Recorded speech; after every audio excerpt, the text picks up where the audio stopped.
Kuri uyu wa gatanu igenekerezo rya 13 ntwarante umwaka wa 2026 umunyamabanga mukuru w'umugambwe Reverien Ndikuriyo ari nawe arongoye umugambwe CNDD-FDD ku rwego rw'igihugu yashikirije ubutumwa ku ndongozi n'abakenyerarugamba bari bitavye ikoraniro nkarishabwenge ryateguwe mu ntumbero yo kwibukanya uruhara rwabo mu guteza imbere igihugu. Mu majambo yashikirije Reverien Ndikuriyo yamenyesheje ko uwo munsi mukuru wahariwe abakenyerarugamba ugeze mu gihe igihugu cy'u Burundi kirimwe amahoro n'umutekano, ivyo bikaba ari akaryo ko gushimangira ibikorwa vy'iterambere barimwo. Uyu munsi mwiza ushitse igihugu gitekanye mu mihingo yose, mu mitumba n'amakartier 344, amazone yose 151, amakomine n'intara, igihugu cyose kimeze neza, twikomera amashi. Ibi rero bagumya banga turimwo ntivyizanye byararondewe, kandi namwe abakenyerarugamba mwarabishyize mu ruhara rukomeye.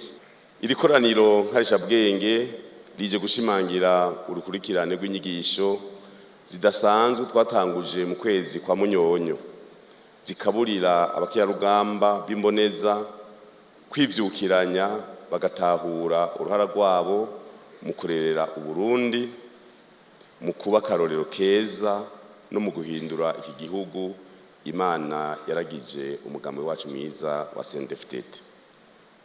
Iri koraniro nkarishabwenge ribaye kandi mu gihe buca duhimbaza umunsi mukuru wahariwe umukenyerarugamba, umunsi wo kwibukanya uruhara ntangere umukenyerarugamba mu kubaka Uburundi, mu kuburamurira abagabo n'abakenyezi bijunja n'ijambo bazotuma igihugu cacu kitazimangana muri kazoza.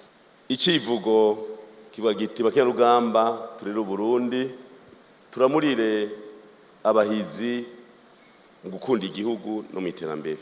Igihugu bagumya banga gizwe n'ingo zikomeye zituma igihugu gikomera. Twaratanguje inyigisho kubazodufasha muri ico gikorwa cyo guhimiriza gushika mu rugo. Hari abakenyerarugamba bimboneza 100 rwego rw'igihugu, ubu naho twari tugeze mu makomine imboneza 100 z'abakenyerarugamba, tukaba tugiye gutangura mu buruhuko bwo mu Pasika abandi bakenyerarugamba 100 mu komine yose, hama tumanuke no mu mazone kugira turonke abaza kwicarana na bagenzi bacu mu mitumba yose kugira dutegure urugo rukomeye, turerere ca gihugu cacu ciza c'u Burundi kigiye mu mbona kazoza. Umwana arezwe umutaye ku gihugu, utarezwe nakaga. Tagiye biribonekeza hose, ngira ngo no mu ndirimbo urazi yuko iyo umuntu yitwaye neza ari ndongozi abene igihugu baramuririmba bati umugongo wahetse naka uragahoraho, kubera abari umuco, kubera abari abafitiye akamaro. Hariho rero iyo dusamaye aho dusanga tutareza abana, tugasanga tuvyariye igihugu abasuma, tukavyarira igihugu abanywa rumogi, abantu batera akajagari mu gihugu, igihugu gaca gipfa kikabura iyo kija, kikabura imboneza. Murumva rero n'uruhara rukomeye umwe wese ategereza gushiramo umutahe. Nta mpembo zirimwo, ni gukorera ubushake. Tugiye mu mbona kazoza igihugu giteye imbere, dusebe gutegura n'abana bacu kuko nibazoba bakomeye mu misiza. Turabwiye yuko umwana afise imyaka 10 ubu azoba afise imyaka irenga 45 mu 2060. Niwe azoba bicaye ngaho imbere aha mwicaye, niwe bazoba abacamanza bakuru b'igihugu, niwe bazoba ari intwazangabo nkuru mu gisirikare, niwe bazoba arashinga amateka n'abakoze amateka, niwe bazoba arashikiranganje, niwe bazoba bibambura amatari ba mustanteri, niwe bazovamwo indongozi z'umugambi. Murumva abo bantu tabateguye kare, ejo naho tuzatugiye tugategura babandi batacu banezwe, ivyo tuzokubaka bazobisambura kubera tuzobagize. Ni uruhara rw'umwe wese turashima uyu munsi tuze kwicara hanyuma mu byo twiyemeza.